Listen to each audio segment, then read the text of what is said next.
The question of North and South, I don't think the situation is as bad as the 60s or as bad as the anti-Hindi agitation of 1950s.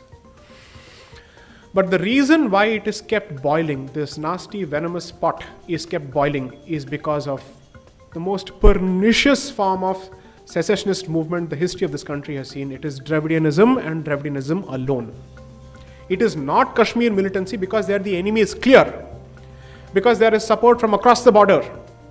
Here there's someone sitting inside, enjoying funds from several other places, and he is doing this on a regular basis. And he is doing this since the birth of the Russian Revolution, because this movement also started in 1917. So, I think Dravidianists must be held responsible. But the other side of the equation, I said this in my lecture at BHU, everyone, from whichever part of the country they may be, if they think of themselves as Bharatiya, apart from their mother tongue, they must learn another Bharatiya language. Without a doubt.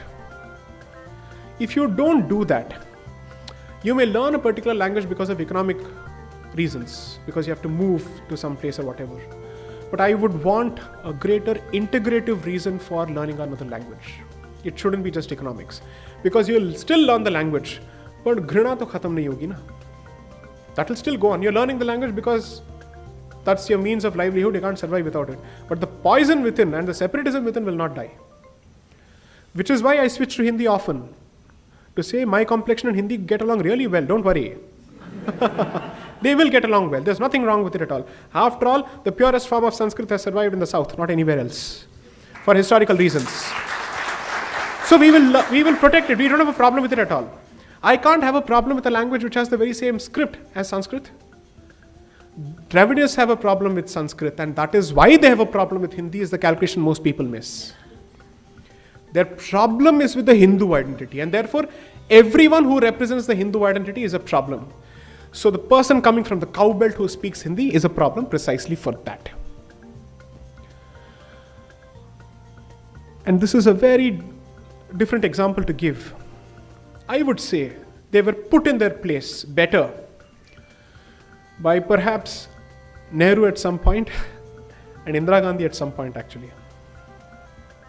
Whereas we are massaging their ego by constantly spewing this lie that Tamil is the oldest language. Don't say that. Tamil need not be the oldest language for it to be respected. There are other reasons for it. Because obviously it is certainly older than Hindi. That is equally a fact. It has its own rich literature. It has its own vocabulary.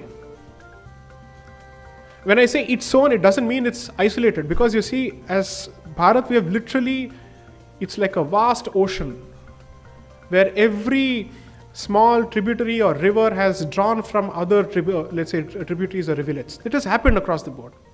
Because one thing that is common to most parts of this country are the two epics, the Mahakavyas.